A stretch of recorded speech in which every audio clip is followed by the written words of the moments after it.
So greetings to everyone. We are now going to study, this is the study group for the Spiritist psychology. And the topic that we are studying tonight is still personal and collective unconscious. And I'd like to hand it over to Anahy. Anahy, over to you, please. Thank you, Fabrizio. Hello, everybody. So today it's going to be more like questions and answers, okay? Because there were lots of questions last time, and we are not in a hurry. We want to discuss, debate, and think together about all these new concepts for many people. And I would like, let me see. Okay. So I would like to explain this image, okay? So everybody is in the WhatsApp group, and who isn't, maybe will be soon. So this dragonfly, so last night before I went to sleep, I was kind of worried about how I would answer some questions that had arise from our last meeting. And I was, talking in my mind with the spiritual realms or the head office, like some people say, and asking for, some intuitions and things like that. When we talk about dreams, we are going to, and of course, we are talking about personal and collective unconscious today. So we are going to be looking at also how, we can, even in our sleep, have all these connections. We talked a little bit last class about that, giving the examples of many people, scientists, philosophers that were inspired during their sleep. Okay, so and this morning I woke up and I went to open my door and I saw this dragonfly. So I took a picture, and it's a golden dragonfly also, I would like to point out. We can debate all of that. So I looked, it was, we are also going with Professor Corbett when next some other class. When we talk about spiritual experiences, numinous experiences, we will be talking about, this effect that it has on us something unexpected. And I wasn't expecting the dragonfly, but I was expecting like a sign or intuition. So when I saw it, and of course I know the symbolism, I'm going to talk about a movie also that I strongly advise you to look at it or watch it when you are able to. So it was very moving. It had a numinous effect on me, the dragonfly. So I brought a little of the symbolism for us. Okay. So symbolisms of the dragonfly, some of them, for many cultures, okay, around the globe. We have, for instance, maturity and a depth of character. So the traditional association of dragonflies with water also gives rise to this meaning to this amazing insect. The dragonfly's scurrying flight across water represents an act of going beyond what's on the surface and looking into the deeper implications and aspects of life. Isn't that exactly what we are trying to do with our study group, right? So going deeper in implications and aspects of life. Another symbol is defeat of self-created illusions. The dragonfly exhibits iridescence both on its wings as well on its body. Iridescence is the property of an object to show itself in different colors depending on the angle and polarization of light falling on it. This property is seen and believed as the end of one's self-created illusions and a clear vision into the realities of life. So I would like you to pay, attention to all this symbolism, because when it's a synchronicity, and here I'm only trying to channel, in a sense, through my mind and what I'm capable of. Everybody has limits, mind, body, and soul. So, but only trying to bring Joanna's thoughts and Jung's thoughts, because she uses a lot of Jung's concepts, and talk to people, who will be watching us whenever and wherever. Different people that may or may not have already some knowledge of psychological concepts, and also of spiritual knowledge, like Spiritism, the Spiritism, and Spiritism knowledge. So I was kind of doubting myself if I was really being clear and, the best way to talk to you about all these concepts. And if we can understand, we are all using English, but I know there are people from all over the world. So if we can go beyond language to understand what a light teacher as Joanna de Angelis, and a psychologist and a psychiatrist as Jung, that created analytical psychology, could bring to us to help us in the self-discovery path that we are trying to follow together. So this is an illusion of the ego, that, when we don't think we can't understand something, even if we don't know the concepts, okay? And even if it's something alien to me, but if I connect, and even when you do know the concepts, if you have the ability to be clear enough, for instance, as I was wondering. So this is all ego, people. This is all like illusions of the ego.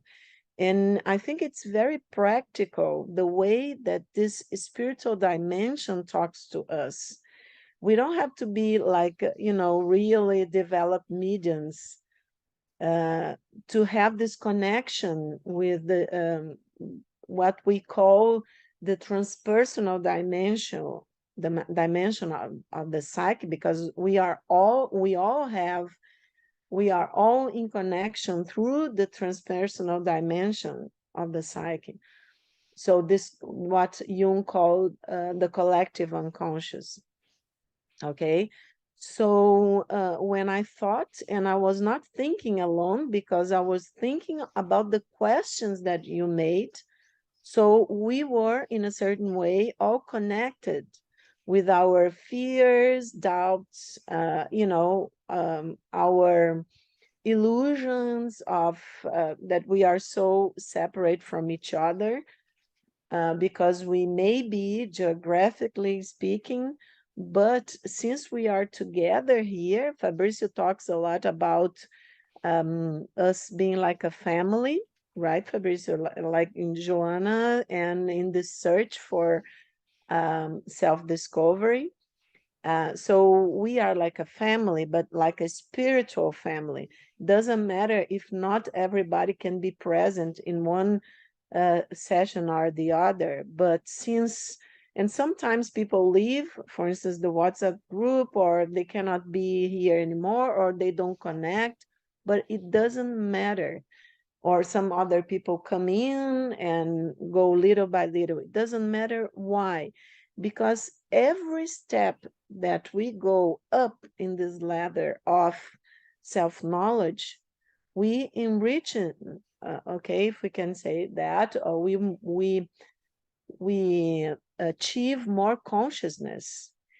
And of course, since we all share this collective unconscious, remember the iceberg on the last class, so we are all connected.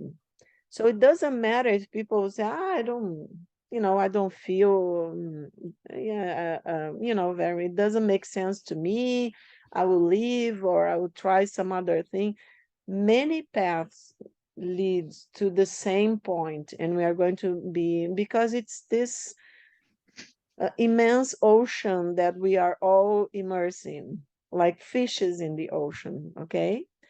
So the ego creates this kind of illusion that we are so separate for each other, and we get insecure. Even doesn't matter the amount of knowledge that we have, we can get insecure, we can get upset, we can get we can have fear, but I'm not going to understand, I'm not going to be able to stay in this group, or thinking this kind of stuff. But these are all illusions. So you see, this quality, this capacity, ability of the dragonfly, it's biology actually, of iridescence, on its wing and as well on its body. And this dragonfly especially is golden, okay? So, and the golden color has all its own symbolism. So it depends on the angle and polarization of the light falling on it. Depends on how much light, let's think symbolically, comes and overcomes my own shadow, my own illusion, okay?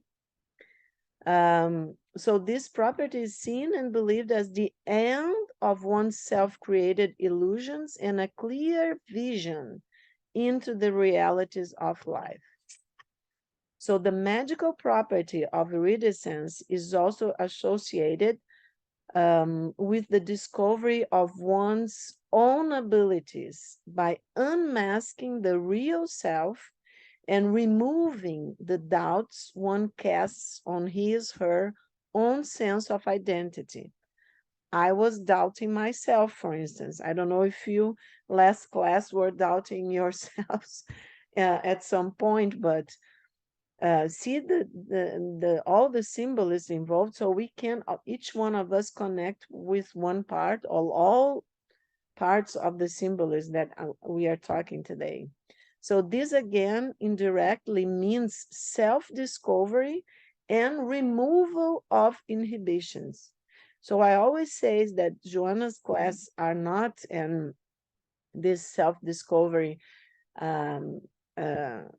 class that we are using Joanna and Jung and Spiritist knowledge, it's not about being shy and having fear, and it's not about intellectual understanding really, but it's the removal of inhibitions, okay? So it's practical because okay, here is summertime in Brazil. So I had seen already lots of dragonflies, but they were really small, okay? And they were all around, and I had never seen in my door and a big one like this. It was really big, people. And also at this time, when I was really wondering, how to better or best explain and talk about your doubts. So it's a synchronicity. I told you we're going to be looking a lot in this concept, but there are meaningful coincidence, okay? It's something from inside ourselves and from the outside that appear in the same time, usually, and it's connected by meaning. So it was a synchronicity also, the dragonfly in my door. So another symbolism is focus on living in the moment. So the dragonfly normally lives most of its life as a nymph or an immature. It flies like kind of like the butterfly. It flies only for a fraction of its life, and usually not more than a few months. This adult dragonfly does it all in these few months. This style of life symbolizes and exemplifies the virtue of living in the moment and living life in the fullest. Kind of, I told you, I think some classes ago, about the mindfulness, for instance, that it's pretty much considered like a therapy, okay? And it's from the Buddhist meditation, mindfulness. So, because it works with this fact of living here in the moment, paying attention to the moment. If I were not paying attention, I would not be able to see the dragonfly. So if I were, my mind was not in the present, it would be gone. I wouldn't be able to connect to the synchronicity. And also, because the self has to have the ego has to have the impact, okay, of, wow, this means something and it touches me in a deeper way. And this has a meaning, okay? So this can only happen when we are in the moment and we are paying attention, but not like the ego suffering and making a lot of noise, okay? But in a calmer way. So maybe that's why I was able to see also, because it was early morning. I had just woke up. And another symbolism, so is the opening of one eyes. I think we are in this, okay. Oh, we are living the moment. The opening of one's eyes. So the eyes of the dragonfly, I didn't know about that, are one of the most amazing and awe-inspiring sights, given that almost 80% of the insect's brain power is dedicated to its sight, and the fact that it can see in all 360 degrees around it. Okay. It symbolizes the uninhibited vision of the mind and the ability to see beyond the limitations of the human self. It also, in a manner of speaking, symbolizes a man's, woman's rising from materialism to be able to see beyond the mundane into the vastness that is really our universe and our own minds. Remember the icebergs and the concept of the unconscious that we saw, that it's immense and continuous, the area of the unconscious, and the area of consciousness is a restricted field of momentary vision, as Jung says. And also, just bringing some subjects from both last classes. Consciousness, Jung says, is born daily out of the unconscious. This is the link in this in the Google, where I found this symbolism, it's here in the bottom, okay? So this is the movie Dragonfly with Kevin Costner. And I don't know if everybody has, I think it's from 2002. And he has a wonderful talk with this nun that was in the hospital talking to kids that had near-death experiences, okay? And it was very difficult for him for different reasons. I don't want to give spoilers, to talk to this nun. She was listening to the kids in the oncology, I think, floor. And they were having, some of them, near-death experiences, and the nun disappears. And at some point, he is able to talk to her, and she talks to him about different levels of consciousness. It's beautiful, and the movie is really cool. I think if people can see it, it's worthwhile. So now it's a clinical case. Let's see if I can just, okay. It's a clinical case that I brought so we can have examples, okay? Because I think examples make the concepts clear. So this is I called an image of the sacred. I called the person, the lady M. So M was a middle-aged woman, married, and a medical doctor. She was at a stage in her life in which she was in search of her spirituality. She had been attending a mediumistic development group weekly. The participants used to start the sessions with prayers and meditation. They were urged to observe images, intuitions, and or other forms of communications that might occur and draw or report to the group afterwards. She had never had contact with Japanese culture. So there are some people that know Japanese. You can help me here, especially with the, the accent. I'm sorry about that. So she made a picture. I was in the session with, with a lot of people and with her. And I will explain this PowerPoint. So she related to us. She was in deep meditation. So the ego, okay, she was in an altered level of consciousness. And she saw, okay, with like the dragonfly, with an expanded vision, spiritual vision, we can say, or the third eye. So she saw a Japanese young lady. And the young lady was in front of a temple like this, and a portal. And the young lady, the Japanese, was showing her actually, a picture of a pictogram, okay, that resembles this one.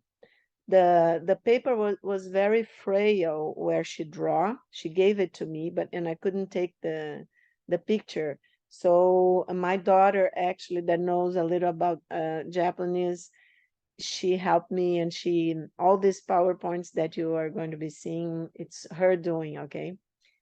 So, but the pictogram was exactly like this one here on the bottom.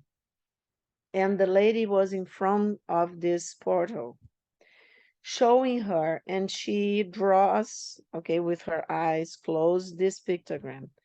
But she had no idea of the meaning of this pictogram, okay? And she didn't know anything about Japanese. She's middle-aged. She didn't have children. She didn't have any. She was not a psychiatrist. She was actually a pathologist. Okay, looks at a microscope the whole day. So, and she knew.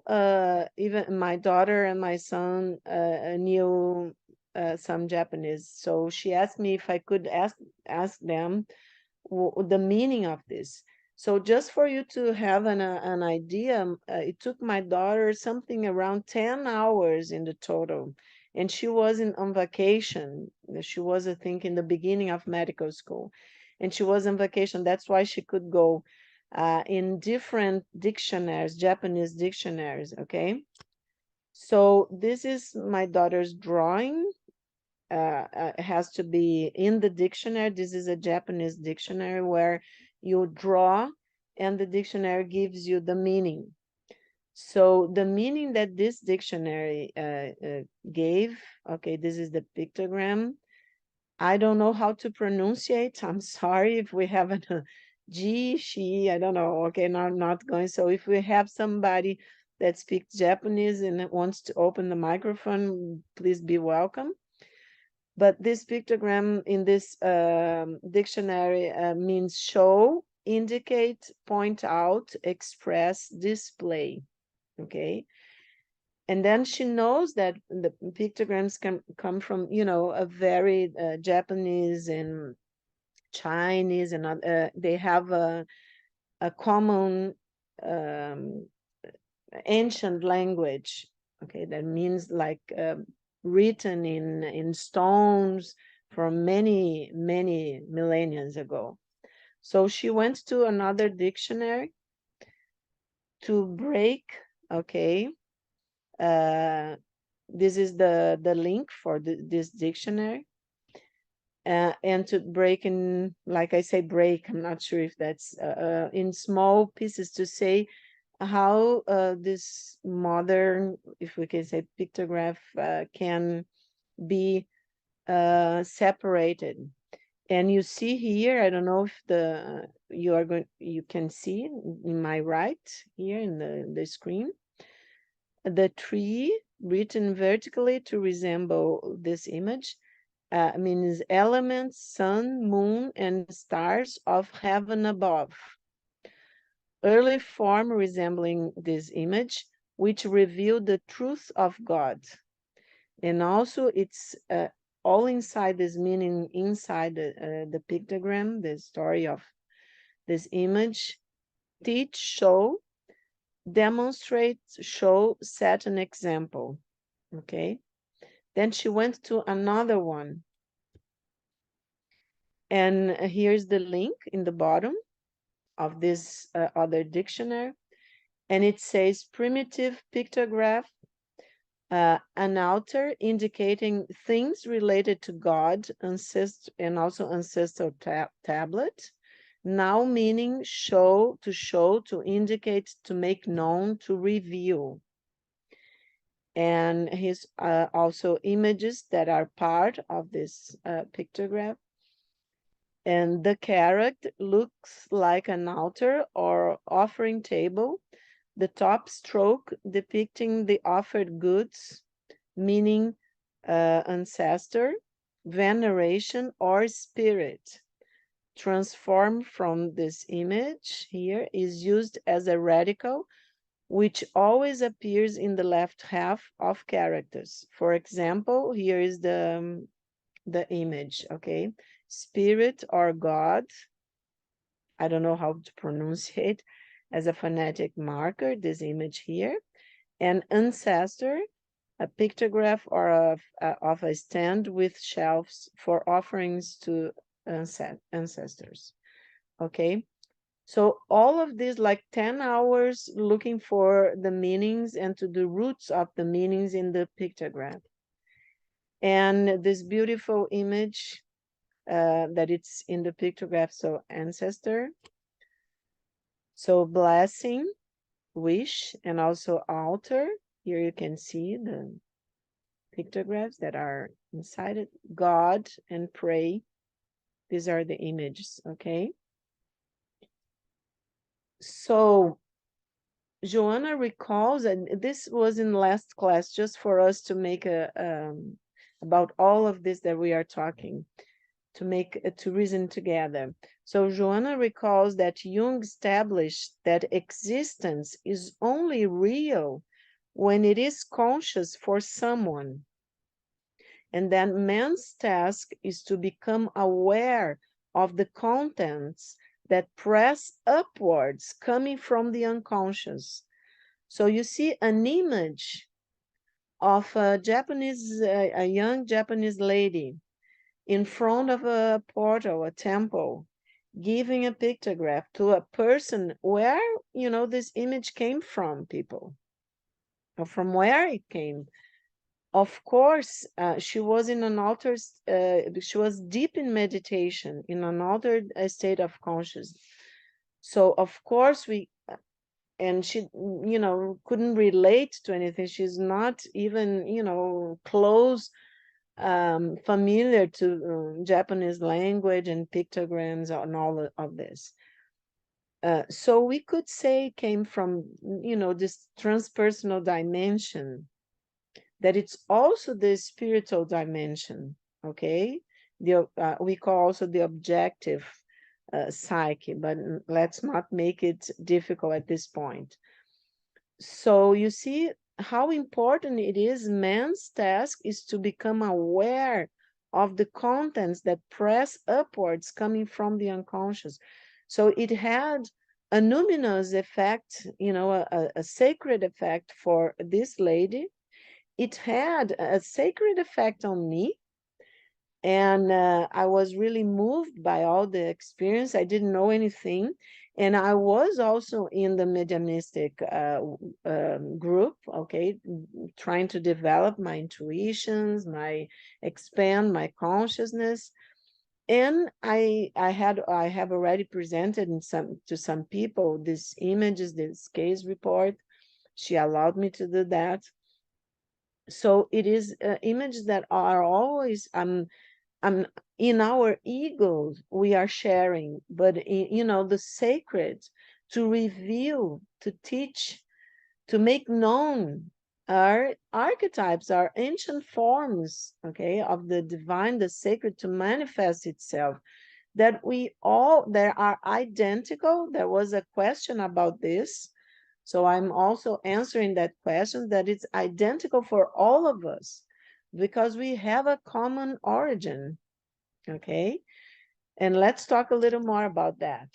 So in this dynamic movement, comments Joanna, the emergent contents form consciousness. For instance, at this point, some of you, I for sure, for certain, when I was participating in all this decoding of my friend's image, okay, I can tell you that my consciousness expanded a little bit more. So I'm sure for many of you that are connecting to this case with this image, with all these images, okay, are bringing something also sacred from deep inside of all of us. So what Joanna is saying is this, that the emerging contents form consciousness. We are, like Fabrizio and I and other people involved in Joanna's classes, this is our objective, to learn together, right, Fabrizio? So to expand our consciousness together. Would you like to say something, because you open your microphone, Fabrizio? No, I'm just gonna, you mentioned the objective of the study group, that is exactly that, isn't it? To help us to expand our consciousness so that we can understand things that sometimes is totally going over our heads. Exactly. Yes, that's it. So what Joanna says is that the emerging contexts form consciousness as well as its current contributions. So like the dragonfly lives to the fullest, intensively. But when we live and we are really searching, so all this new contents, let's say, goes to our collective, to our personal unconscious, and remember the iceberg, to connect to the collective unconscious with this transpersonal dimension. So that's why we share everything. Doesn't matter if people come and go, we are all immersed in this big ocean. So we are all connecting in a way or the other. So look at what Joanna says, the birth of consciousness, as well as its current contribution, will be incorporated into the unconscious. So the birth of consciousness takes place then through the conjunction of opposites, because, for instance, I'm looking here to my right in the Zoom to you. So some of you, I cannot look to all of you. So, and when I call Fabrizio, for instance, Fabrizio is another person. Fabrizio is in the UK. I'm in Brazil, and I'm in another country. I'm another person. But these are, okay, the way that our ego, our consciousness relates to each other in a dual, me and the other, right? The conscious and the unconscious. But through this conjunction of opposites, when we bring together, when we try to be close to each other as we are trying this study group, when we try to bring the lights of our consciousness a little closer to what seems darkness in the unconscious, we are making new, we are integrating, and we are making more consciousness. You see, that's why Joanna says the birth of consciousness takes place in this, you know, in approximation, if you want to say conjunctions, she said, of opposites. Okay, so from there, according to Joanna, arise the discernments between opposite things, the me and the not me, the ego and the unconscious, the subject and the object, the person and the other, right? That's why I told you that it's so silly in a sense, you know, in this sense, in the spiritual sense, to see ourselves as so separate, so different from each other, because we have a common ground, really spiritually talking and psychologically speaking, okay? So, and Joanna says, without this duality of opposites, which leads to reflection, in the process of psychic evolution, that I know that there was a question, and we are going to see that I developed this a little bit more. There is no real increase in consciousness. If I think, okay, that I'm only what I realize about myself, I ignore totally, and I know to this date, even with all the contributions of Freud, Jung, and so many other scholars, you know, and scientists studying the mind and our psychology, that are people that don't believe in the unconscious, even the personal unconscious, they don't believe. No, I am what I think. That's it, okay? Of course, we are what we think, but what we think, as we saw last class, can sometimes just fall to the unconscious, our personal unconscious, because it simply, the ego is not paying attention to it anymore, or represses or denies. We are going to be seeing the mechanisms of defense in some classes, and it just falls down to the unconscious, let's say, to my personal unconscious, and okay, it disappears from consciousness, but it's out of myself. It's in another, you know, another person. It disappeared. No, it's in my unconscious. It's me also. Okay. So what Joanna says is that without this duality, at least in this period of our evolution and our common consciousness as human beings, the process of psychic evolution, okay, which leads to reflection. So there is no real increase in it, in consciousness, which only operates by coming into contact with opposites and absorbing them, in a sense. In the central myths of all people, the myths are like sacred stories, metaphors, let's say, that connected the different layers of consciousness and unconscious, remember? So in the central myths of all peoples, the opposites form the essence of their beliefs or their psychic contents that generate consciousness. So I translated a little bit some sentence of a beautiful book by Joanna and Divaldo. So in the book Personal Triumph, Joanna says, I'm not an official translator, so let's take a look together. It's coming, people. They are being translated by very professional translators, okay? So the origin of the ego and consciousness is steeped in the concept that both are related to the myth of creation, okay? Lots of different cultures around the globe make existential questions in different times of our history, and everybody has a myth of creation. Where do we come from? how life came to the planet and this and that.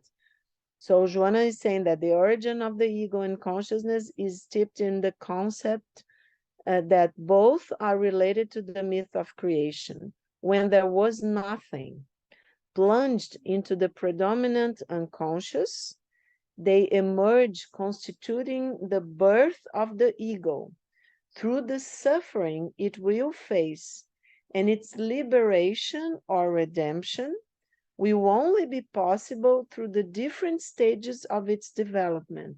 So we are going little by little. In a certain way, the ego suffers because it has to adapt, it has to learn, it has to develop intelligence, it has to interpret what is going on in the daily life, okay? So with all this little by struggle for consciousness, the ego suffers, and its liberation or redemption will only be possible through the different stages of its development.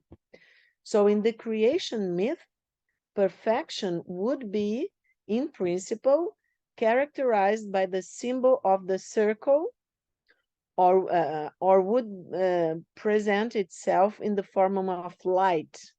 Okay, many cultures have, it's all around the globe, the symbol of the circle, like a perfect form, geometric form, or would present that contains everything, like the Big Bang. Let me say it begins with a small something, a dot of energy, a point of energy that explodes and goes on and on, or would present itself in the form of light, different from the ignorance that would manifest itself as the shadow. This symbol multiplies and becomes complex, starting with the emergence of humanity in a collective form and with the life of the human being in its individual expression. Much like the embryo, remember some classes ago that I brought the embryo? In the beginning, it's a cell, and it gets really complex, our organism, okay, when when the baby gets, complete in the mother's womb. So with different systems and, organs and different tissues. So it's pretty much like that, but only psychologically speaking and spiritually speaking at the same time. So, we have the shadow of the ignorance of the absence of light, and we have this point of light that creates everything in different myths of creation. So, but it gets every time more complex when we are talking about a collective, humanity in a collective form, and also remember the ocean with different icebergs, and also in individual, the top of the iceberg, so the individual expression, okay? So this development, according to Joanna, is long and painful, because through the symbol that remains in it, that point of light, of consciousness, deep in our unconscious, the conscious becomes spiritually rich in values, reaching self-awareness. It goes on and it gets we are going to be talking about the concept, Jung's concept of the self. Okay, it's a beautiful concept, and Joanna talks a lot about that, but only remember that think of the bottom of the ocean and going in the iceberg, that image that I brought to you, and being like, turning into from different experiences, connecting with different parts of that ocean, and individualizing in a personal unconscious, many different experience, and in a consciousness, okay? So Joanna says that thus the human creature achieves the understanding of his or her own being, making it visible like an object through the representation of the sleeping gods in the internal pantheon of the unconscious.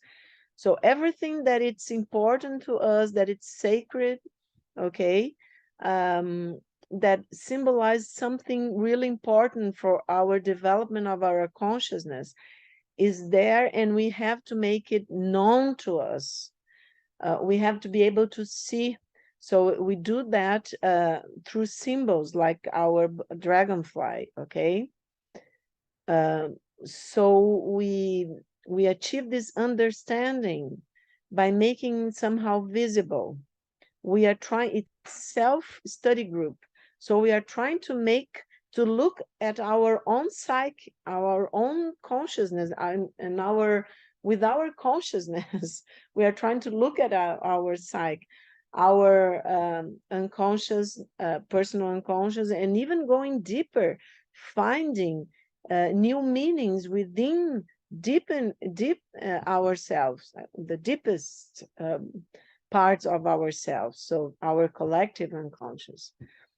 So this is why these unconscious representations, according to Joanna, acquire the symbolic expressions of the creative power through the myth itself, art also, religions, and language, for instance, as the case report that I brought to you. So through these components, the spirit, our spirit, creator that it is, makes itself known, objectifying itself, okay, that is becoming identified, having an identity, and very slowly reaching self-consciousness through human consciousness. I know this sounds difficult, but if we remember, for instance, the iceberg, okay, we need the top of the iceberg to understand that there is a bottom, and that this bottom, okay, part of it's connected to the top, and in the deepest level, we are all connected. So we know that these unconscious representations, these symbols, like the dragonfly, you saw all the symbolism in the dragonfly. And you, for instance, the pictograph that this colleague saw in an image, okay, given by her by a young lady. In her, of course, personal unconscious, because she was realizing it, she was what it was manifesting through coming from the unconscious, okay, but coming from deep within, because she had no knowledge of Japanese language. So it has to be from the bottom to the upper part to reach the consciousness. Had to go through all the way through the personal unconscious, let's say, in that image of the iceberg, to consciousness, to the top of the iceberg, okay? So slowly, very slowly, reaching self-consciousness through our human consciousness. So the spirit has to objectify itself, has to be able, in a sense, to make itself an object of study, okay, of experiencing things. And it does that through the ego. We are going to be seeing all of this. So I brought this to end this part, this beautiful sentence, Jung sentence, when he says, one does not become enlightened by imagining figures of light, but by making the darkness conscious. I think it's so beautiful, because the darkness, we feel the unconscious as dark, as something dark within ourselves. We are afraid of it. We are afraid that it's coming to get to us, to make us have symptoms, to make us this and that, not comfortable, uncomfortable with something. But we become enlightened by making the darkness conscious, exactly as we are trying to do here today. So before Fabrizio stops the recording, I wrote to you that I wish I could make it a little clear, that this is just came to me, okay, today, when I was making the PowerPoint and trying to get to the symbolism of the dragonfly, that if we work with the concept that we are spirits living a material experience in the body, as Joanna and the Spiritist knowledge say, then it makes sense that since in the body we don't have the conditions to remember everything we are, that we are, okay, and all the experiences and knowledge that we have already gathered as spirits in different experiences through many reincarnations. So the unconscious, where all of these memories are, will seek self-realization, as Jung says in the first sentences of his autobiography that we have already seen. So in the unconscious lays, according to Joanna, the purpose of our experiences in this life and what is behind the major events and challenges of our existence. As Jung says, our personality in this life wants, and I should say needs, to evolve, to live life in the fullest as the dragonfly, so that it can experience itself as a whole, as Jung says, and achieve its purpose in this existence. And the purpose is the development of conscious, our higher self, our expand our consciousness, okay? So I don't know if we stop the recording now. There were also some, actually, just give me a minute because there is another question, Fabrizio, that I want to answer. And I think it's interesting for people that will be, are in the WhatsApp group, have seen the question and want to know a little bit more about that. About a brain with dementia or Alzheimer's. Okay, remember that this question was one of the last questions. And the person asked what happens to the personal unconscious, the consciousness, okay? And I think the person puts the collective unconscious also. When the person has Alzheimer's, okay? And I can tell you this because we have to share experiences. That's the purpose of this group. And it was another synchronicity that this past week, I have a mother that is 93 years old and has really bad Alzheimer's. She's in the last stages of Alzheimer's.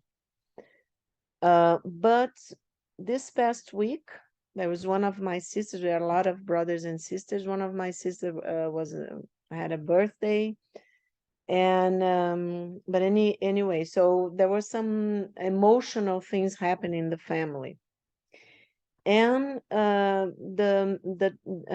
MD, okay, was there, a medical doctor, to talk to her and to see if it was like a monthly visit. And two of my older, the older sister arrived to be there in the visit. And there was some misunderstandings and some problems, okay, with all of us, probably because it's very difficult to take care. Everybody gets really worried with a person from the family, especially father or mother with Alzheimer's. So she was the medical doctor. It's very bad, the Alzheimer's. It's in the last. Okay, she's able to eat, but she doesn't have any memory of of who people are and things like that. So the medical doctor is talking to her to see how she is and ask questions, what she was able. And when my two oldest sisters arrive, she looks at them and she does like that. You know, like answering a question, but you know, people shouldn't do like that. She does this kind of with the hands. Like, you know, being conflict. She doesn't know doesn't know the word and doesn't remember. And then she touches the face of my second oldest sister, with whom you know, they had a hard time with each other because they were very different personalities their whole life.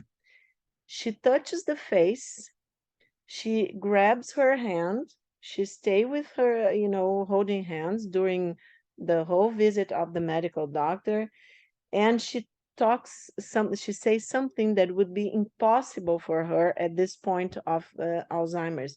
She doesn't have the language anymore. And she was saying something that like people need to be in harmony with each other. Okay, she was saying in a way that they could understand that that was the meaning.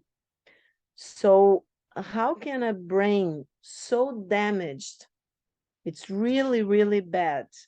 We have seen the images of the brain and all of that. We have three medical doctors, me and other two sisters in my family. Only the sisters, because there are nephews and my daughter is also a medical doctor. So how could she talk about that? How could she connect to a disharmony, let's say, in the family, in her daughters? How could she pick the one daughter that she, even from childhood, had probably the most disagreement, and say something like that if the brain, the language, doesn't work anymore? It's the spirit, people. Okay, it's the higher self. We are going to be looking at the concept, Jung's concept of the self. But the spirit doesn't need the brain to exist and to express itself. Jung says the psyche, then it's not exactly spirit for him, but we are going to see how this connects with Joanna's teaching. But Jung says that psyche is it's in a dimension out of space and time, and expresses itself through the brain, okay, through the mind, through the brain, the brain. So and Joanna goes further, and she says the spirit, our higher self, is there deep in our psyche, in our unconscious. It's actually is deep, just in a manner of speaking, but it's actually organizing our experience here, okay, and in constant communication with the ego through synchronicities, through our dreams, intuitions, and spiritual experiences. So it doesn't need the brain to exist. This was an example that happened just last week. It uses the brain to manifest itself in this world through the experiences of the ego and the consciousness. But it can manifest itself, its wisdom, in spite of the brain, okay? And that's an example that I wanted to bring to answer one of, I think that was the last question. I think now we can stop the recording and talk to see if I was able to answer everybody's questions. Thank you, Anahy.